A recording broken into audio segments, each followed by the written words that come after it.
Assalamualaikum warahmatullahi wabarakatuh. Bertemu kembali bersama saya di channelnya Saung Jaya Merah. Nah, baik kan?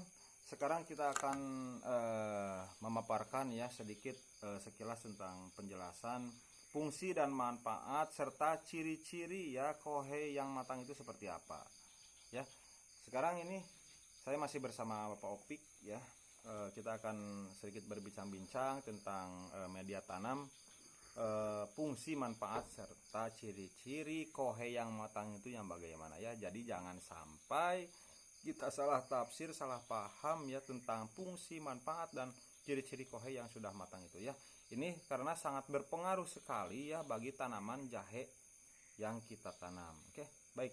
Popik, fungsi manfaat itu bagi kohe bagi tanaman itu seperti apa ya Pak? Tanaman jahe itu fungsinya itu lebih ke nitrogen kah atau apa kah gitu?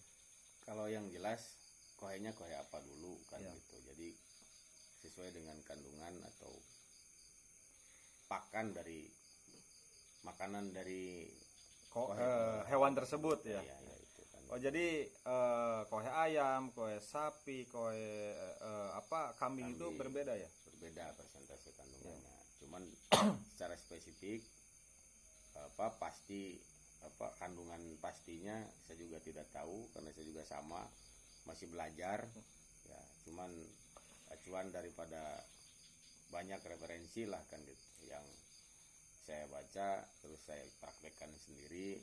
Yang penting tanaman saya sehat, bagus, udah itu aja, titik Ya. tidak ada koma ya. Tapi kalau lebihnya itu ke nitrogen aja. Ya, sebetulnya semua unsur ada, cuma persentasenya kecil kan gitu. Ya.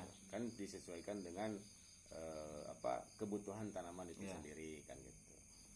Kalau di pupuk organik memang tidak ada takaran khusus terkecuali di pupuk kimia kan, pupuk sintetik kan gitu. Jadi kesimpulannya si kohe itu memang kalau dari segi kandungan itu lebih besarnya ke nitrogen ya Pak. Iya, kalau tanamannya rumput, daun-daunan, ya itu kan nitrogen kan, Ya. banyak kan. Yang dominan kan Ya, nitrogen. jadi yang dominan itu nitrogen ya, tapi bukan berarti unsur yang lainnya itu Tidak tidak ada ya, tapi lebihnya itu banyaknya itu lebih ke nitrogen ya. Karena apa? Karena kan seperti kambing ya Pak, sapi itu kan makanannya itu rumput-rumputan gitu, daun-daunannya itu yang lebihnya ke nitrogen ya. Itu kalau kohe ayam Pak Kohem juga sama. ya. Nah, itu ya fungsi atau ya fungsi dari kohe ya. Sekarang untuk manfaatnya sudah ya dijelaskan bahasanya. Ya, manfaatnya juga sama sudah dijelaskan. Nah, ini untuk sekarang itu kita masuk ke ciri-ciri ya. Ciri-ciri kohe yang ciri fisik kohe yang matang itu yang bagaimana ya? Pertama, tidak berbau ya. Ya. Jadi aromanya udah seperti Tanah. aroma tanah ya, Ya. atau soil lah tanah kan itu. Yang kedua juga tidak panas karena kandungan amoniaknya sudah minim atau bahkan mungkin sudah tidak ada. Nah, itu udah layak kita pergunakan. Terus apa lagi?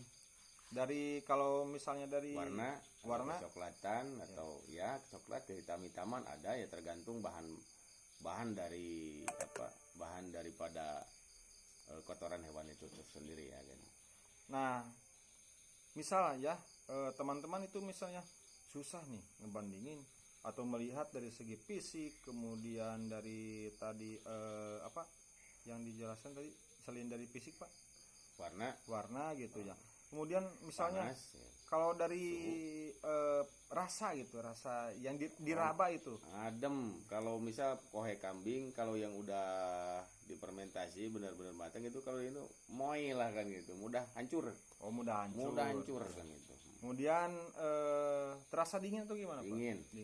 Ya, jadi tidak terasa hangat lagi ya, gitu. Jadi dingin ya. Kalau dari segi perabaan, kalau diraba itu kohe yang matang itu seperti itu ya, lebih ke dingin gitu. Nah, tentunya ya supaya lebih cepat matangnya itu kohe itu harus difermentasi ya Pak. Betul, Ya. betul. Harus difermentasi tapi tidak dengan acuan waktu gitu ya. Tidak dengan acuan waktu itu ya. Tapi kalau secara pengalaman Bapak gitu ya, sudah beberapa kali mungkin mencoba fermentasi kohe itu, kisaran berapa lama Pak? Kan kalau gitu masih tetap Enggak yang pernah Bapak rasakan itu, alami satu gitu. bulan kan 1 bulan lebih lah kan gitu.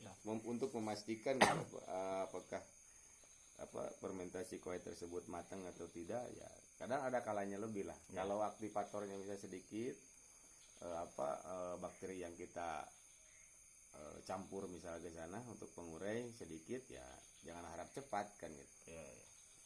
Jadi ya, simpulannya itu tidak ada acuan waktu ya. Tapi kalau misalnya kawan-kawan yang mau ngecek gitu ya Pak ya, Ya, cek apakah sudah matang belumnya, itu bisalah. Misalnya dalam jangka 1 bulan sudah difermentasi, itu bisa dicek ya. Bisa dicek gitu ya, apakah sudah matang atau belum. Nah misalnya kalau jangka 1 bulan belum matang ya, seperti yang ciri-ciri telah dijelaskan tadi, jangan dulu dipaksakan untuk menjadi media tanam gitu ya. Untuk campurannya apa fermentasinya? sama bakteri pengurai. Bakteri Ya, pengurai sama macam M4 mungkin ya. bisa lah. Solusi lain Pak selain M4 POC juga bisa. semacam gimana? Bisa air cucian beras, POC air juga cucian bisa, beras. kan POC buah-buahan juga bisa, POC daun-daunan juga bisa, kan Ya. bisa. Pak, POC. efek dari kohe misalnya yang belum matang itu ya, misalnya dipaksakan sebagai media tanam, apakah efeknya seperti apa nantinya? Mengundang jamur, Mengundang jamur. Selain mengundang jamur, penyakit semacam bakteri patogen Patogen. yang merugikan, bisa busuk akar, bisa akar, ya. kan gitu, bisa. Nah, ini pernah pengalaman ini Pak, suka muncul hewan kuuk ya kalau di sini ya, kawan kuuk. Tapi kalau ini apa itu? Nah, Kuuk? itu Kuuk apa? kuuk uret ya. Uret ya. Nah, itu Hewan uret ya gitu. kalau misal bahan tersebut atau fermentasi tersebut masih ada uret, itu menandakan media tersebut belum sempurna, matang sempurna kan, belum benar-benar matang sempurna kan itu. Berarti betul ya, banyak yang beranggapan bahwa munculnya hewan uret itu berasal dari kohe ya Pak, bukan dari media yang lainnya. Banyak. Sekarang kan si uret itu sendiri adalah hewan, orang Sunda bilang mah bangbung, artinya bangbung lege kan gitu kan. Itu tahapan-tahapan dalam siklus kehidupan hewan tersebut, mulai dari telur jadi uret jadi bangbung kan gitu. Oh, jadi bukan hanya dari kohe gitu ya munculnya uret itu. Bukan, kayu-kayuan juga bisa. Oh iya. Kayu busuk kan bisa. Tapi Kawung kan bisa kan. tapi kalau dari kohe itu bisa juga ya. Ya bisa itu.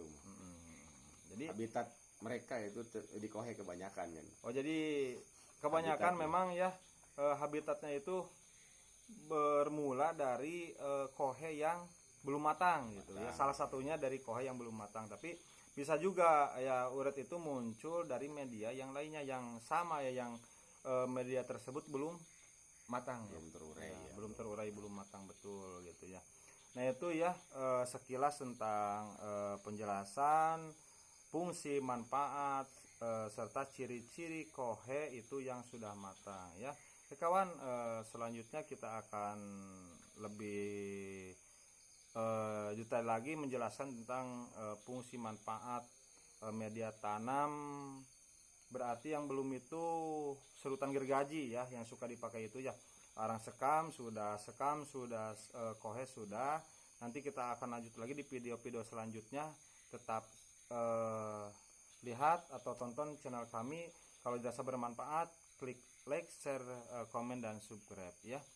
Sekian dulu pembahasan tentang media tanam kohe. Mohon maaf bila ada kata-kata yang kurang berkenan. Billahi taufiq wal hidayah. Wassalamualaikum warahmatullahi wabarakatuh. Salam sukses selalu. Dah.